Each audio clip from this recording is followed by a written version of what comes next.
Would you like to have a dramatic improvement in your life? On today's show, we're going to be talking about how you can improve your life by strengthening your mind. Stay tuned.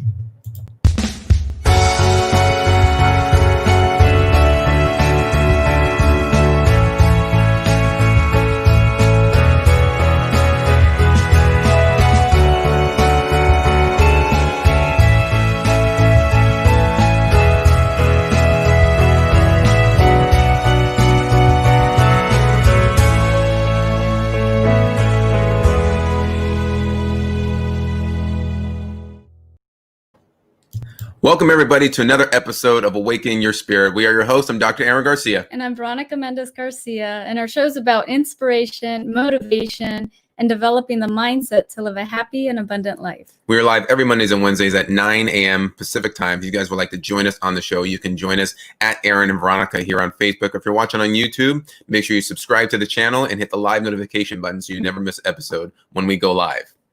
Today, we're going to be talking about how we can improve our life by strengthening our mind. But before we get into that, we always like to start off with our first segment of the show, which is our inspirational moment with Veronica. So inspirational moments is when I like to read something inspirational. And today I have a reading from this book. It's called Journey to Self-Realization by Paramahansa Yogananda. And there's the book. And the title of the chapter is called Increasing Your Magnetism. And then the paragraph says, begin by being kind to all. How to become a king of hearts, loved by all. Become more saintly, so that like a true king, you sit on the throne of love in the hearts of others. Begin by being kind to all. Unkindness is a spiritual disease. If you indulge in unkind acts and feelings, you make yourself miserable and damage your nervous system. When you see others behaving unkindly, it should give you greater determination to be kind. I practice this all the time. No matter how hurtfully others behave, they cannot make me react with meanness. The more unkindness people show to me, the more understanding I give to them. Sometimes, in order to stress an important lesson, I speak very strongly to those who have come to me for training. But I am never angry or unkind. Those who receive such discipline have seen that at the height of the scolding, when I seem to be most displeased, I can shut off fiery speech and use the gentlest words. That self-control has tremendous power. Never allow your voice to be harsh out of anger or vengefulness. Like a flower, shed petals of kindness when you are aggravated by others or attacked by the evil in them. By self-control and right behavior, you will ultimately realize that you are part of the eternal good. You do not belong anymore to the wrong ways of this world. I like that. If you guys like that, make sure you give us some hearts and likes here into the feed. And it's very fascinating because when we teach a lot here on the show, and when we teach with our clients as well, is like, how do we handle everyday situations? How do we not get so caught up into the things that are going on around us, but also with the people that are around us as well. Yeah. And even this is our practice as well, is learning to always be kind to everybody, regardless of who they are and what they do. And that is a practice. It is. And it's something that, first you have to have the awareness of, and then continually practice that, because it's out of habit that we react in certain ways. Yeah. By watching the way our parents used to behave when they got angry, by watching, teachers, students, just everyone around us as we're growing up. Yeah. So if you guys enjoyed the inspirational moment, make sure you guys give some hearts, give some likes. And if you know that there's anybody that can benefit from the message of the show, please share this to them, invite them into the show, because as we always say, we never know who this message is going to impact. And then we know that it does impact lives. Yeah, definitely. So I want to say hello to a few people that are joining in with us to begin with. We have Dan McCluskey that's joining with us. Aloha, love is all there is. Yeah. Absolutely. And if you guys are joining with us, either watching live or you're watching the replay, let us know that you're watching here into the comment feed. We'd love to hear from you guys. And if you're new to the show, type new. That you're new to the show, you're new to us, and we love to hear from you. And then Dan says, love can be discipline, can be strength, can be a actor, director, and producer of my life. No one. Not anyone knows what my actor needs to do today except God and his spirit. Yeah, that is true, because it's like we are the actors of our own lives, and we all play a role in this world together. Yeah. And on the show, if you guys have any comments, if you have any questions for us, make sure you also type those here into the comment feed, and we'll get those to the best of our ability when we can. But today, we're going to be talking about strengthening the mind, because this is a very important thing that we all should learn to do in order to improve any area of our life. So, what are some things that we can do to strengthen the mind? One big one is focusing. Like when we meditate, we're focused on just one thing. Either, sometimes when we meditate, we have our eyes looking up to the third eye, and we're just focused on that point.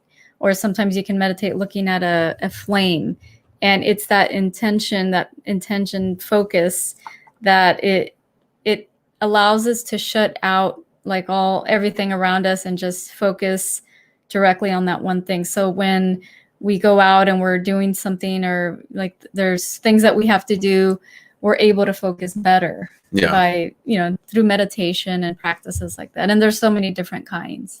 Yeah. And why should we learn to strengthen the mind? It's like, why do I have to? And one of the reasons is, when you want to look at any area of your life, whether you're looking at your relationships, you want to improve your career, your income level, you want to even just improve your health or any area. One of the first things when we create anything all starts in the mind. Our mind can be so unruly if we don't learn to tame it. And there's a lot of different practices to learn to do that. And it's a lifetime practice. But when you learn to understand how your mind works, when you learn to do the practices to help strengthen it, then you become the master of your mind rather than a slave to it. And so you'll find when your mind is unruly, you find that, you mentioned focus. You're unclear. You're not focused on the things that you want to do. You find yourself frustrated. You find yourself caught up in a long list of emotions that don't feel very good. And you find that there's circumstances out in your life that you don't like that keep showing up to you. That is part of the unruly mind, but it really depends on how you feel and what you can do. And if you just say, oh, that's just the way things are, or that's the way it's going to be, and it'll never change, then that's an area that it's a belief system that can be shifted, because anything can be changed. But we have to start that change in the mind first. Yeah. And another way to strengthen the mind is challenge yourself. Challenge yourself to, to do certain things, or maybe even play like those crossword puzzles. I know that's supposed to help the mind as well. When I was younger, I used to challenge myself, and it was really challenging my mind by just doing things that I would use my mind to kind of like to override certain things. So, and I talked about this before. One time I went to the store with my mom, and we went to, get a few things, but she had a bag of ice. So from the ride home, I put the bag of ice on my lap, and I was wearing shorts, and I went all the way home with that bag of ice on my lap, but I was using my mind to override like what I was feeling with the ice. Cause it's so cold. Sometimes you can only hold it for a little bit, but the whole ride home, I had that bag of ice on my lap, and I would challenge myself like that as a kid. And, so it's interesting. I've been doing these things, kind of like not knowing what I was doing, but maybe my spirit knew what it was doing. Yeah, because it's interesting how you can train your mind. You can tell your mind to, it's a deep belief system. Yeah. Where people have been able to tell their mind, if it's been really, really hot outside, they can say, I'm really cold. I'm surrounded by ice, and their body temperature will start to decrease. And just how the mind can really change a lot of things. And when you were talking about the ice, it reminded me a lot of the yogis. Yeah. You see like a lot of them that they'll pierce their body with spears, and they don't bleed and they don't even hurt. Yeah. Because they've learned to control the mind. That's not a practice that, because they can do it, I can do it. They've learned to strengthen their mind to be able to do that, because if they didn't, it could be the difference between life and death for them. Yeah. And it's just to show people, it's not it's not a show, but it's to show how strong we can really be if we learn to understand the powers of the mind that we have. But it takes power, it takes focus, like you mentioned earlier. Yeah. And let's go back to that concept of focus for a second. Is how can we focus the mind? And so we'll talk about that a little bit to help our audience and know what can we do to focus. And what do you like to do to focus? Well, I like to meditate. That helps me with my focus. Also listening to something that's more calming, like calming music. If I'm doing something that requires a lot of attention to detail, or that I like to listen to things that are more positive, or if I need to relax, then I'll put more relaxing music. Meditation's been the biggest thing for me, is because there's so many distractions that are around us. Yeah. There's the news, there's TV. You can look at all the stuff that's happening in the world right now, and it can be so easy for us to get so pulled away. We've had those moments when you wanted to do something, and the next thing you know, you're gonna go get something out of your room, and the next thing you know, you're like in a different room doing something completely different. And, hey, what did I do? What happened to the thing you were gonna get? Oh, it's like I completely forgot because I got sidetracked. I got distracted. And how many of us get distracted these days because there's so much stimulation, there's so many things around us that, again, that's when the mind is just going all over the place, and we have to learn to stop, slow it down, and hold in one spot. And that's what focusing does. Yeah. Rather than getting distracted by so many different things, you're focused on one thing at a time. That way, it's and it brings order to the mind when you do that. Yeah, it does, definitely. And another thing, and I've talked about this as well, is when I just allow my mind to go. It's like I'm looking at something, but I'm not looking at whatever's there. It's like I look beyond it. Yeah. And it's like my eyes kind of, I'm not really focusing on anything that's here, but it's more of a feeling that's very relaxing. And it's like when I go into that zone and I just kind of tune out, and I'm just in that feeling of calmness and peace. And it's like I look like I'm focusing on something, but I'm just allowing myself to feel that inner peace. Yeah. And you've seen me do this several times. But I do find it even for myself, because this is my experience when I've gotten distracted. I mean, we're human. We all can get distracted. And it's like when it comes to my attention, because when we get distracted, we find that things aren't working out very well. There's a lot of frustration. And it's like when we learn to just settle, calm the mind down and focus on one thing. Maybe it's just an idea. Maybe we're trying to focus on a solution to a problem, and you just focus on looking for an answer. And you do that. And we do that through meditation. We'll do that in just silence time, turn off all the electronics and TV, and just allow the mind to think for a little bit. And that's one of the biggest things, is when we're strengthening the mind, we have to learn how to think. Yeah. And think for ourselves, because what's going on is there's a lot of people that allow other people to do their thinking for them. Yeah. And we see that through commercials, there's people that can be somewhat controlling, and they try to control what, the way you think or the way you do things, but it's allowing yourself to be you, and avoid these types of things. Avoid listening to, there's so much on TV that's so negative, and it's like the more you listen to and watch TV with all kinds of things, it's almost like you're being hypnotized by listening to these things over and over, and the commercials about medication and all kinds of stuff. It's very hypnotizing. Absolutely. And that's exactly, they're putting suggestions, they're putting thoughts into your mind, and it's programming. Exactly. And they know exactly how to do that. Yeah. Through repetition, through sights, sounds, everything to help distract the conscious mind. So that way it penetrates and gets submerged into that subconscious, where that's where your programming lies. Yeah. And when we always wonder why do I always do this? Why does that keep happening? Because we're running on a paradigm, on a program that's been taught to us since day one. So let's say hello to a few people joining with us so far. Tiffany Cook's joining with us. She says, good morning, guys. She says, it's so hard to stay focused and centered with small children and negative energies in the same household.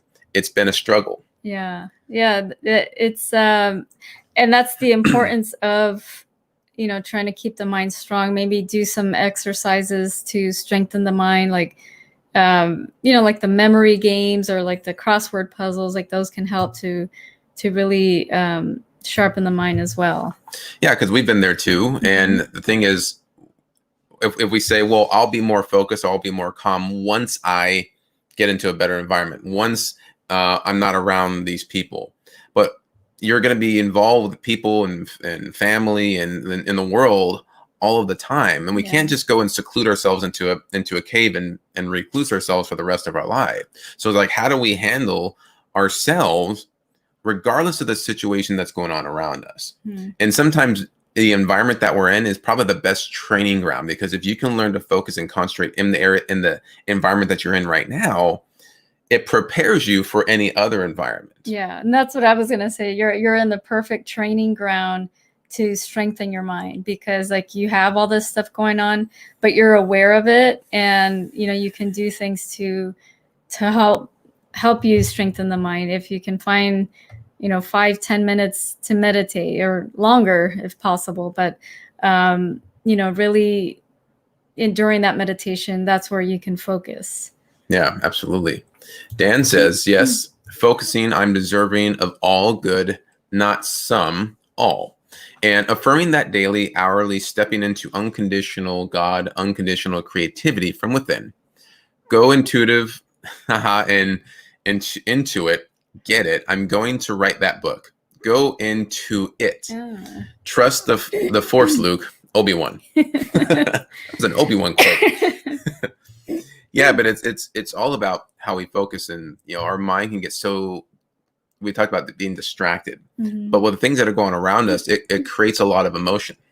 All right, so we get frustrated, we get angry, we get sad. You know, we have some people that talked to us today, or the person that reached out and, you know, lost a good friend of his this week. And, you know, he said, I'm having a really hard time with this. And, you know, we go through so many different things in our life that's going to challenge our emotional states.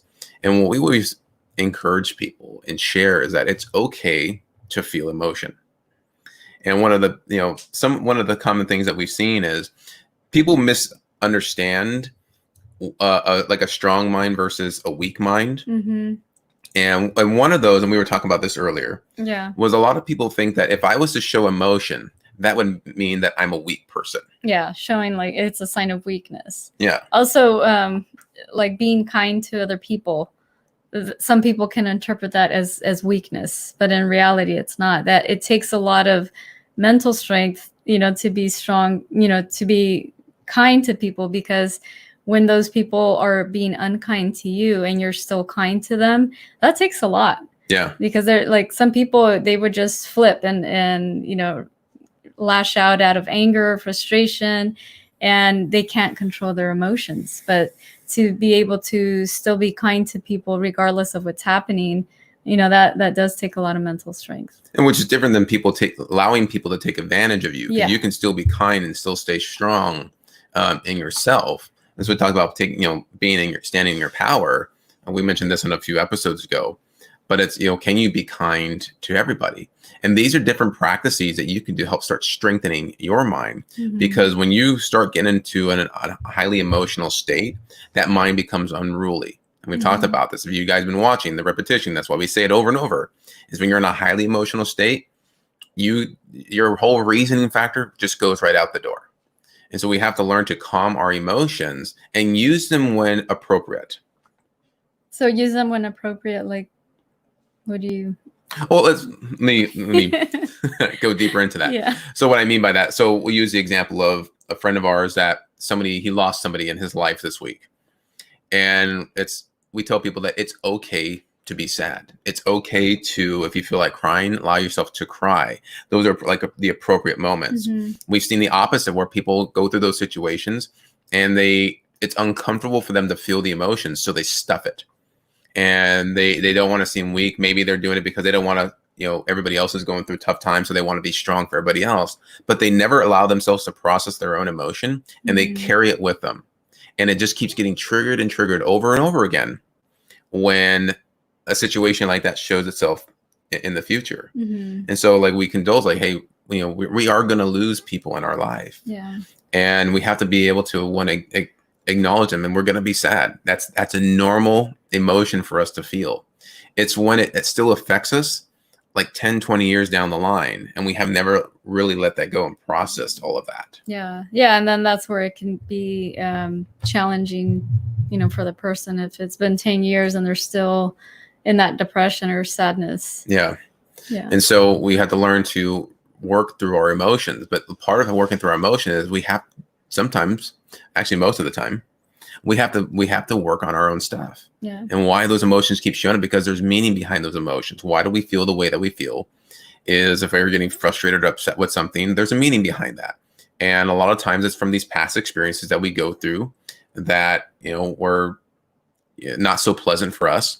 And anything that associates like that in the future, it's going to re-trigger all those same emotions and feelings. And what that can do, that can create a lot of self-destructive patterns for people. And so when we learn to heal and let go of the things from the past that we keep holding on to, it allows us to, allows the mind to be calmer so we can think and reason through a better solution for the future. Yeah. Well, let's go to some of the comments here. All right, let's go to Dan here. Let's go to this long one because he's going to block you out here. Nope, I already did that one. Let's go. There's a lot of comments coming in here, so stay with me here. I got to scroll down here for just a second. There we go. Here's a big one. So developing and training the mind to trust spirit, like training my body to ride my bike faster and faster. No limits even at my age. There are no limits except an ego consciousness, which is a fearful thought. It is a nothing, no thing. Evil is not real. It is illusion. It takes discipline to remember God is spirit, is. Grace is. Ego, evil is not no power. No power, only one power. God, love, grace. Yeah, and love, that's the highest power there is, the highest form of power that we have here. So it's better for us to stay in that love energy. Yeah. If we can all the time, that would be great. But we do the best we can, Yeah. to, as much as we can, to be in that love, happy energy all the time. And when we're not, then that's the time to refocus ourselves and get us back to center. So we can get back to that happiness, and however long that's going to take you, but the sooner the better, just from personal experience. Yeah.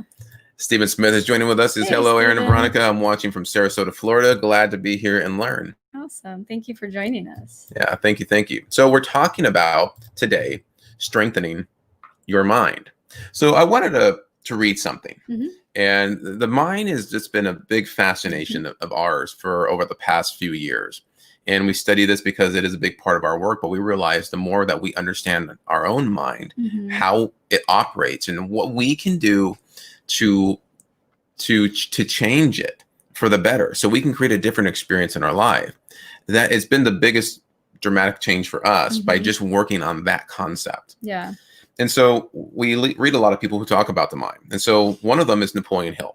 And Napoleon Hill wrote an amazing book called Outwitting the Devil. So if you guys have not read this book, I highly recommend it. And if you have, let us know that you have in the comments, and let us know what your thoughts are on this. There's also the audio version for those of you who don't really like to read. You can listen to the audio. Yeah. And so in this book, there was a time in Napoleon Hill's life when he was going through a really dark space and trying to find what his purpose was. He was going through a time of there was like the Great Depression. He was down and out, and he sits down in this basement and he just starts writing, and it kind of almost like he goes in like this meditative state where he has like this outer body experience or consciousness of talking with the polar opposite of the light, which would be considered the devil. And so they leave it up to your interpretation of what that is, but he has his own conversation and has an interrogation of how do you control the minds of people? How do you get into the thought process? How do you do this? And he gets a confession of how we can change it. And so there is this chapter, and I'm going to pause for just a second because I feel like a sneeze coming on. I'm going to suck it back in. I'm going to control the sneeze. Take control of the sneeze. And so in the chapters, it's going through like a question and answer. So it's back and forth between Napoleon Hill and what he considers as to be the devil. And so one of the things that he says, and this is from the devil's perspective, is my greatest weapon over human beings consists of two secret principles by which I gain control of their minds. I will speak first of the principle of habit, through which I silently enter the minds of people. By operating through this principle, I establish the habit of drifting. When a person begins to drift on any subject, he is headed straight towards the gates of what you earthbound call hell. And so really what I at least interpret the term of hell is, it says where you feel like we're not feeling so great. It's that place of misery where it's full of anger, loathing, depression, where we just don't feel good. That is like that. And we talk about that hell on earth, and we don't feel very good emotionally. Yeah, I call it mental suffering. Mental suffering, different terminology. So the next part is describe all in the ways in which you induce people to drift, and define the word and tell us exactly what you mean by it. So now he's going to get this confession. And so the answer to that was, I can best define the word drift as saying that people who think for themselves never drift, while those who do little or no thinking for themselves are drifters. A drifter is one who permits himself to be influenced and controlled by circumstances outside of his own mind.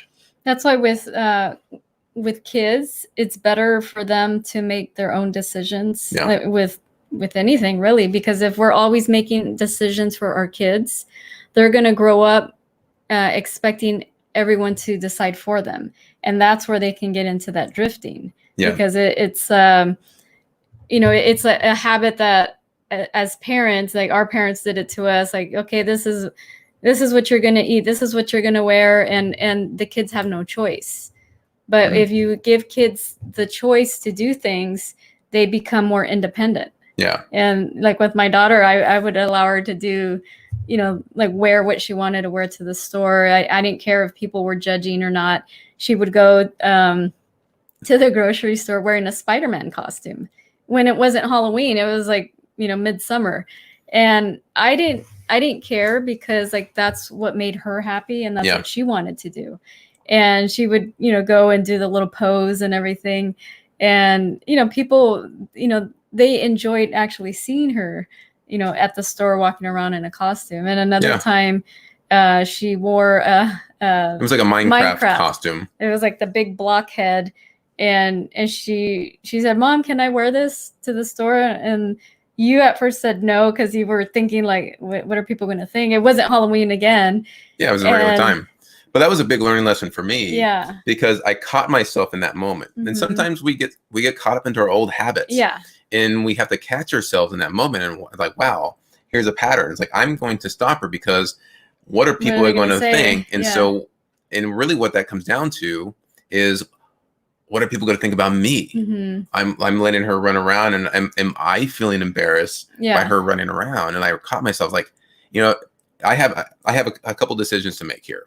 I can either tell her, no, she can't wear that into the store, so that way I feel comfortable. I think at first you said no, and then I said yes, and then you're like, oh, she doesn't care, then maybe why should I care? That was the first reaction, right? So then and I was like, wow, I'm looking at how is that going to play in her mind by us saying no, she can't. Like, it's not a good thing for her to be who she wants to be. Yeah. That, hey, she's excited to wear this out in public and just show people.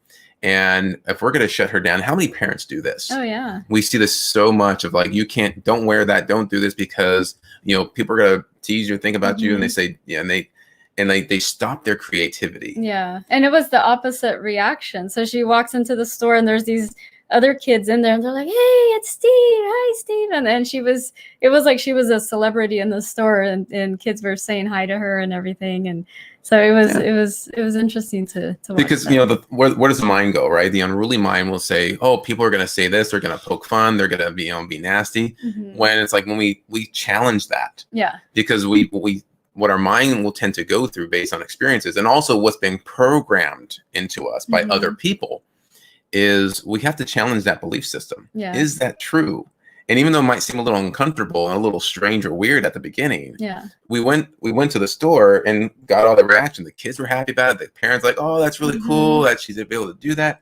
And it's like people that say, wow, I wish I could do something like that, because maybe they don't feel comfortable in that situation. So when we are able to express our own self, when we are able to do the things that we want to do, you're going to be a role model for some other person who doesn't think that they're capable or good enough to do that. But because they see you do something that they want to do, well, they're doing it. Wow. Then that means it's okay for me to do that too. Yeah, it's stepping out of that comfort zone that we call it. And now look, everybody's wearing masks at the store.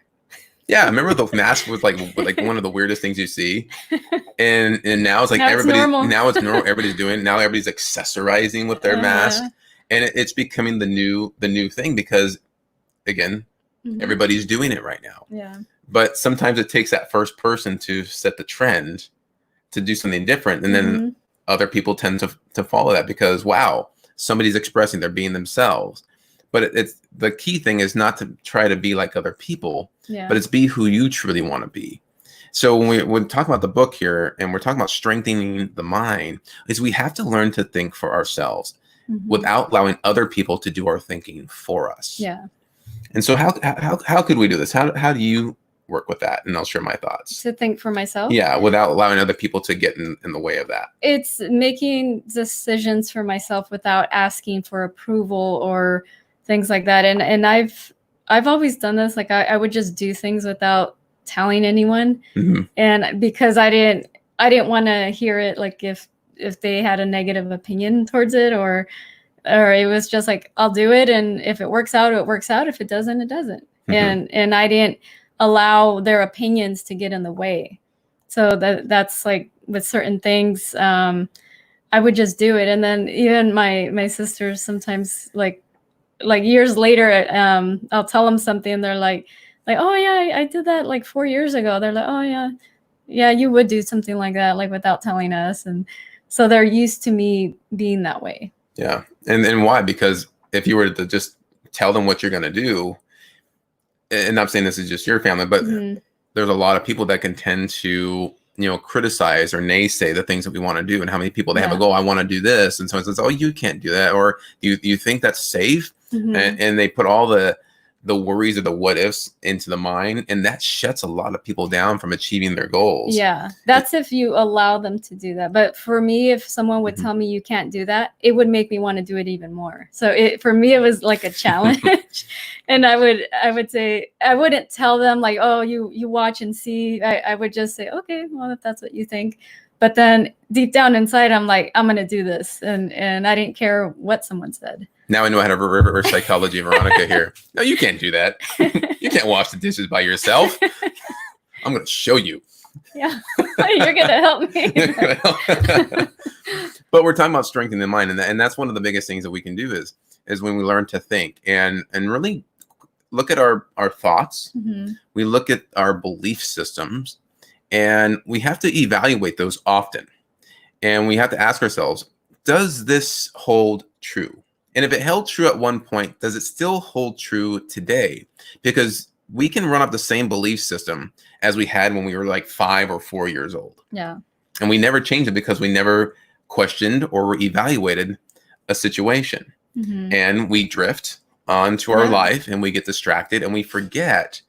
And we never know that we have control over all this, that we are the ones that are responsible for strengthening our own mind. And we have to learn to think for ourselves.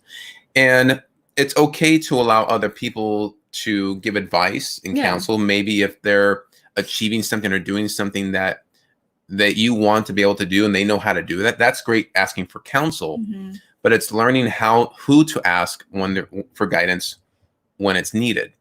Yeah. Also, when people say stuff like, say they're giving you advice, ask questions. Always ask questions. If someone tells you something like maybe trying to get you to do something a certain way, and if you're unsure, don't just go with it. Keep asking questions. Like, well, why do I have to do it this way? Why can't I do it this way? And certain things like that. And it's like being curious all the time. And and it doesn't matter who it is, keep asking those questions, because then you're just going with what someone is telling you without knowing the, you know, the truth about everything. And it's like, well, and if it brings up questions in your mind or doubts, then ask those questions. Yeah. Like why does it have to be done this way, or why are people doing that in whatever regard it is? Yeah. And one of the, at least from my experience, one of the best ways I've learned to really strengthen my own mind is through study. Yeah. Is there something that you want to know and understand, is study, is learn, you know, read the books, take the courses, you know, whatever it is that you need to do. Is our mind can be strengthened in so many different ways. And there's our basic mental faculties that we all have that we can learn to strengthen. One of those is the faculty of reason, is learning how to reason our way. That's thinking. Yeah. Is using our conscious reasoning mind to ask those questions, to say, does this still hold true? And if someone's giving a thought or opinion, say, we need to do this. And, you know, sometimes it's just that gut instinct that tells us like something doesn't seem right about this. You know, it's like, if someone's telling you, here's the information, where did they get that information? Does that hold true? Most people, they'll hear it one time from, like, let's say the news, and now that's the way things are. That's how it's set in stone, without really asking what are all of the facts? Where's the rest of the information? But people never question that.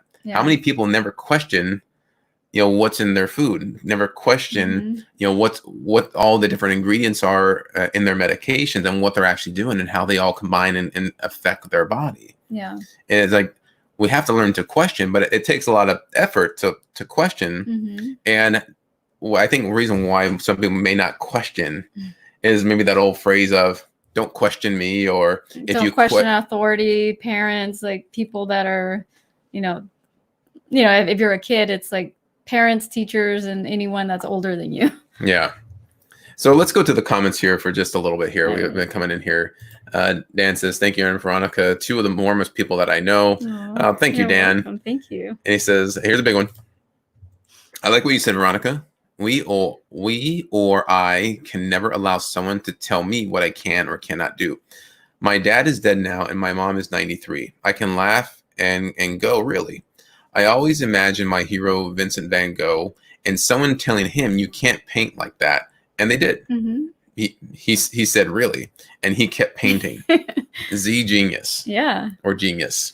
Yeah, because it's like, if someone's going to tell you you can't do something, you just continue doing what you're doing, and then later they'll see, like, oh, he can do that. Yeah. I know the story, like even Steve Jobs, when he wanted to, you know, create, I think the first time was not the iPod, but it was like the first computer where he, like I think it was a Macintosh, or the first Apple, and wanted to put this, you know, make this big home computer and make it smaller, and put all these fans, and no one knew how to do that, even till, like, as they were creating things like the iPod and the iPhone. Is, I want to be able to create this, make sure you do it. And people are like, we don't know how to do that. Yeah, that's impossible.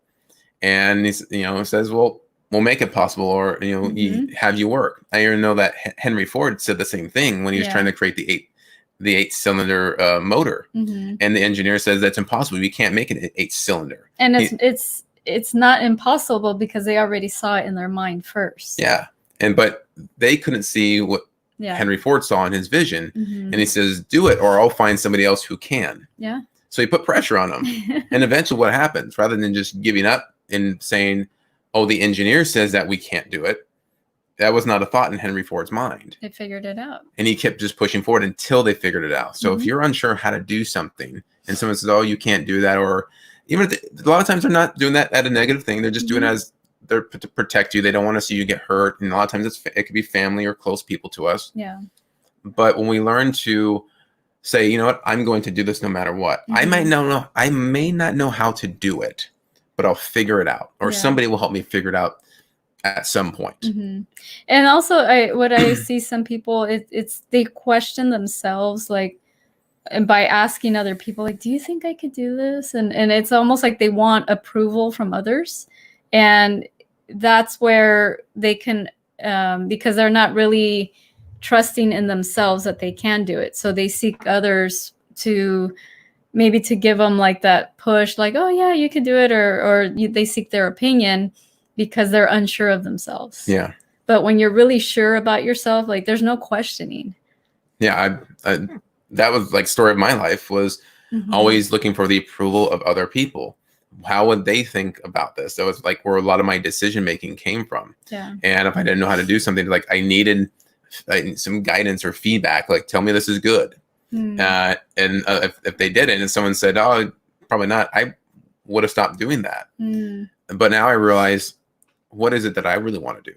Yeah. And I've learned to start strengthening my own mind, to take control back over my own power, and realize what is it that I want to do and focus on. Yeah. And who can I bring into my life to help me with that?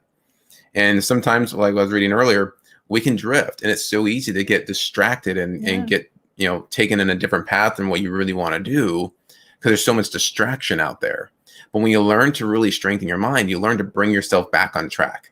Yeah. And it happens. Sometimes you fall and you have to get back up. But some people fall and they roll down the hill, and then they start walking in a completely different direction. And they forget about all the things that they want to do, or let all their dreams and desires just die off.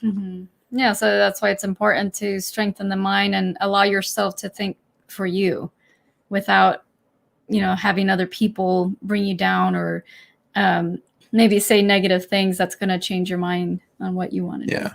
And when you start strengthening and really start to think for yourself, and really just start thinking and pondering, and sometimes studying is one of the biggest things that can help you in understanding. If you're not sure, study. If you want to know more, how can I start to think better? There's a lot of different resources out there for you to learn how to start practicing this. Yeah. And when you start to do it, a whole new world will start to change for you.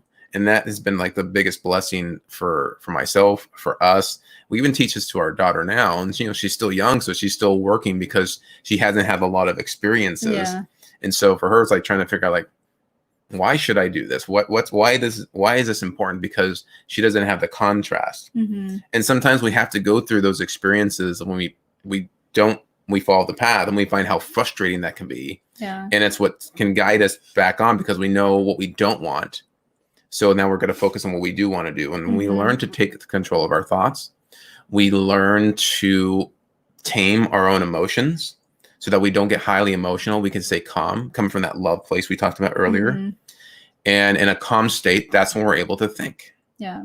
So we also have to work on our emotions too. Yeah. And it's working through those things, those blocks that really strengthen us. Like for my daughter, she had this, kind of like an anxiety feeling. She had to call the bird store to get her bird's nails. She had to make an appointment. Yeah, to get them clipped. And she was really nervous about it. And she's like, can you call? I said, no, like, we're going to be doing the show. I know you can do it. I believe in you. And then, so she did it on her own, and she got up and she called a few minutes before. And this was last week when she did that.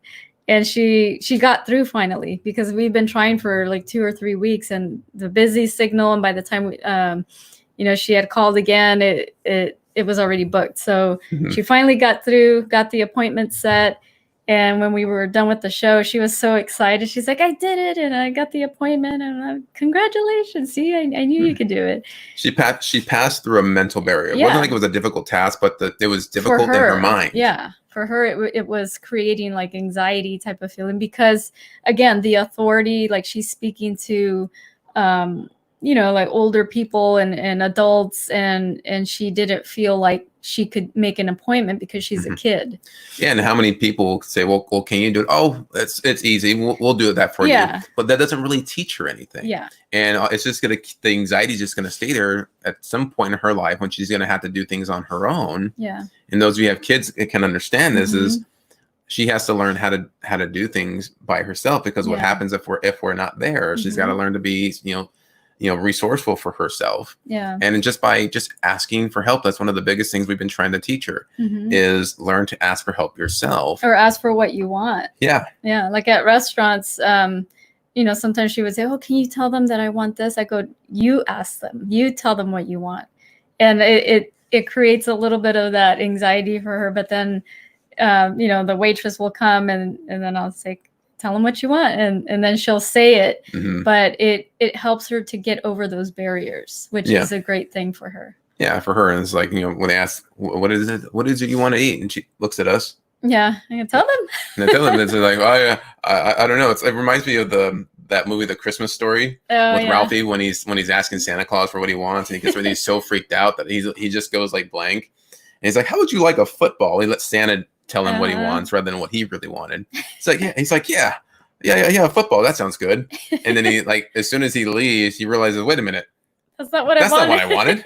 And he starts telling him, I want the BB gun. And then like the Santa says, you'll shoot your eye out. Yeah. And it like discourages what they say, but it's that same concept is how many of us can get that deer in the headlights look when we have to do something completely different. And it shakes us up because the emotions get in the way, the anxiety, the fears, all of that. And it's like, we got to be able to push through that comfort zone to do it exactly what it is that we want and create what we want in our life. Yeah. And we have to be able to push through that. And one of the biggest ways we have to do this, we have to strengthen our mind to be able to do that. But that is part of strengthening the mind as well, is pushing through those barriers and pushing through those emotions when they show up. Yeah. Yeah, for sure. And, the challenges that we experience, that's what helps us to grow, and that's what helps us to strengthen our mind. So do things that are challenging. Maybe pick a hobby, something that you've always wanted to do, and because you don't know how to do it yet, that's a challenge for the mind. So when you're challenging the mind, you're helping to strengthen your mind. Yeah, and your mind you are capable of so much. One thing we learn is you can, with your mind, you can control your health. We've seen people just by the unruly mind get caught up in their emotions and the things that are going on around in their life, and they're experiencing they're like it's out of their control, like they don't know what to do. It literally will start to make them sick. And I've seen this time and time again. Yeah. I've seen people create dis-ease in their body, physical pain, chronic illness. And when we allow them to express what they're feeling and get the emotions out and understand why they're feeling the way that they do, their body now goes into a healing state. Yeah. Because they've just been getting so flustered in their whole biochemistry. By allowing the emotion to release, their pains will start to immediately go away, or they decrease dramatically. And some people actually make great recoveries in their health. But how many people actually make themselves sick based on all the emotions and worries and fears and angers that they go through and hold on to for so long? So let's go to some of the comments here. Let's go here. Dan says, you read it because you got your eye level here. And sometimes for me, just getting into action. Chop wood, carry water like a good monk, being grateful for what I have today. The sunshine, the birds, my health, my gifts, my creativity. Yes, I would like to do a TED Talk someday. Yes, it will come, but first do today. Chop wood, carry water. Everything is coming. God knows my heart and desire. Trust, little grasshopper, seize the day, Danny boy. Trust, yeah, that's a great one. That you have to trust and know that, whatever you desire, that it will come. But you have to really have that trust in it and believe it, because if you're doubting it, you're already putting that energy of doubt into it. So how is it supposed to come if you're not trusting? Yeah, and this is. Biggest lessons even for us is one of the things that we do to really strengthen our thoughts, our mind, to keep us calm and centered and focused, is we meditate. And that's been the biggest thing is, and you'll know if the mind is strong or needs a little bit of work, is try meditating if you don't do it and see how long you can sit there and just focus on one thing for more than like 10 minutes. For me at the beginning, was 5 minutes was like, it was too much. I was thinking about all the different things that we had to do. I thought it was a waste of time. And now I understand. Back then, it's like my mind was so unruly that, and at the same time, what were my symptoms? I was dealing with a lot of frustration, worry. I wasn't feeling very good. I was dealing with a lot of discomfort and pain. It's like, this isn't working very well. I'm doing it my way. So let's try a different way. And by learning how to meditate and really taking control of the mind and letting go of the emotions, really challenging the thoughts and the belief systems, and working through dealing with people that are around us, and Yeah. has like learning how to stay calm and centered regardless of what's going on around you. That is a key strength. I think Tiffany was saying it too. It's like it's hard to have a strong mind when there's all this stuff going around. Yeah. But that's why we need to strengthen the mind even more, is because you never know when that's going to happen. And sometimes it might be a situation that may last for a while, but it's really your perception of the situation that makes the biggest difference. Yeah. Yeah, for sure. And that can change in an instant. It can. And Dan says, for me, trying to figure it out, there is no figure it out in my spiritual practice. Spirit is omniscient. I cannot figure it out. I can listen today only. Yeah, and that's something that, it's so broad, and like we don't know everything, and we're never going to know everything. So it's like, why try to figure it out? Yeah. Gloria is joining with us. Hey, Gloria. Great to see you here on the show. Stephen Smith says it's important to identify with our feelings about difficult situations and then releasing the attachment to the outcome. And that's a key thing. You're reading Paramahansa Yogananda earlier, and he's been one of our biggest teachers. And one of the biggest lessons that we've been learning and still working on, don't get me wrong, is learning to let go of that attachment. Yeah. Let go of our attachments to outcomes.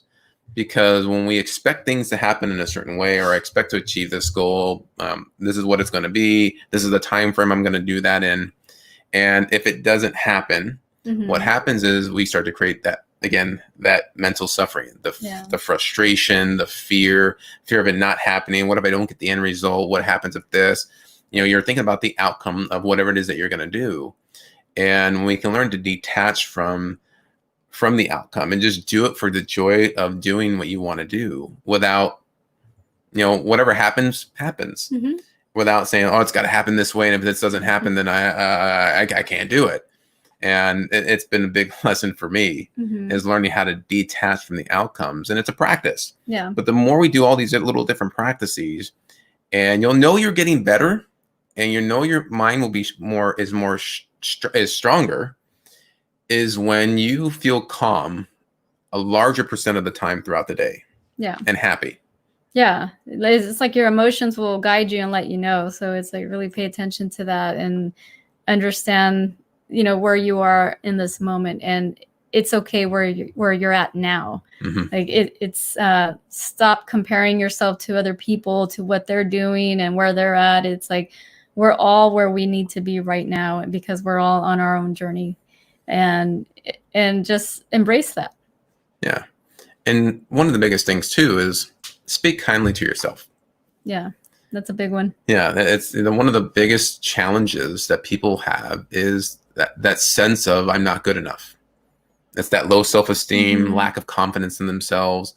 And when we can learn to speak kindly to ourselves, and you can do this in front of a mirror and just look yourself in the eye. If you find you're having a hard time just even looking yourself in the eye, then that just tells you that there's something to work on, that there's an issue with you. And when we can do that, we both had this issue in the past, and we can definitely stare ourselves in the mirror. You mentioned to me before, like just looking people in the eye was a challenge at one point. Yeah, and that was difficult. But working through my own emotions, I was able to let go of that, and now I can look at people in the eye. There you go. And we're here on camera with you guys. Yeah, I wouldn't be able to do this back then, because there was so much stuff within me that maybe like the judgment and, what are people going to think? And, oh, I look silly, just all the negative talk that goes in the mind. But it's letting go of that negative talk, speak more kindly to yourself, and you'll be able to do more things. Because when you're kinder to yourself, that makes it more easier to be kinder to other people. If you're thinking about how can I be kind to this person even when they're doing this, well, first work on yourself to begin with. And the more kinder you are to yourself, it's easier to be kinder to other people, because what can happen is a lot of the people that are in your life, somehow we've attracted them through our vibration, our energy, and somewhere within them is something within us that's in resonance. Meaning that there's going to be some type of a mirror reflection from that person that's representing something in you that you don't like. And you're going to see it in them, and something's wrong with them. So, and that, or you'll attract people who aren't kind to you. So there could be different things. Like you're either seeing it in other people, like pointing out, what they're doing wrong or things like that. But then also they can turn around and be unkind to you. And then you're like, why do people treat me this way?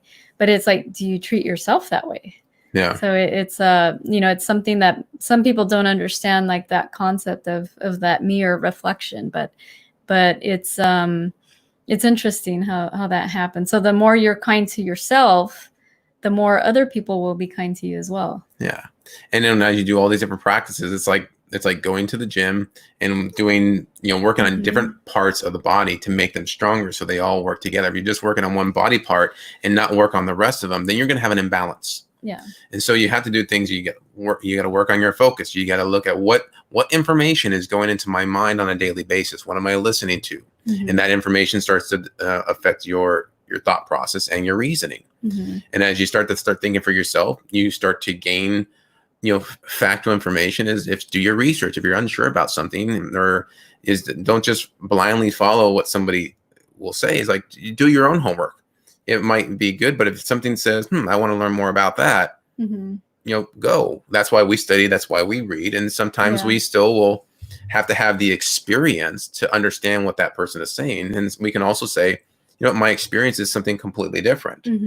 And because, there's no, things can always change. Yeah. But we learned, the key thing, at least the foundation would be strengthen our mind, work on our focus, learn to calm the emotions when they show up, and find tools and ways to be able to do that. And there's a lot of resources out there. We help people with that as well. So if you ever need help with that, you can reach out to us to help you go through these processes. And then from there, it's like, learn to be kind to yourself and be kind to other people. Yeah. And that's also even questioning authority, because some people are afraid of authority. But if someone is telling you to do something, which it goes against, your morals or your beliefs, whatever it is, question it, because because it's authority saying you need to do this doesn't make it right. That there could be a whole different reason why they're having people do a certain thing, but I would question that as well. Yeah. Go ahead. And let's see. Dan says, yay, I'm loving my inner artist and co-creating with a great true artist.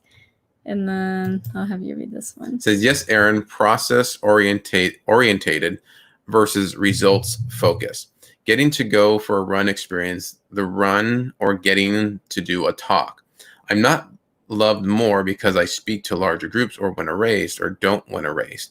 That was an old belief system. Yeah. Yeah. It's like, why do we do the things that we do? Are we trying to gain the praise and approval of other people to do this? And here's what can happen with that is, when we're trying to gain the approval of other people, we set ourselves up for a lot of disappointment because, somebody might be excited, but other people may not care or don't, and that they're going to bring their stuff out. It's like, do it for you and not do it for other people, and just be excited for the accomplishment. Dan says, yes, Aaron, self-love indispensable for me. Without it, I become outer focused, a codependent or people pleaser versus God pleaser, or doing what's in my artist's way. Yeah. It's like, don't do it to please others. It's like, do it for you, do it for God. Yeah, absolutely. Right. And so we hope you guys have really enjoyed this episode today of Awakening Your Spirit. Again, we are your hosts. I'm Dr. Aaron Garcia. And I'm Veronica Mendez Garcia, and we will be back on Wednesday. Also, I wanted to share with you guys, if you missed last week's, we've added a new day to our show. It's Fridays, and it's Numerology Fridays with Darius.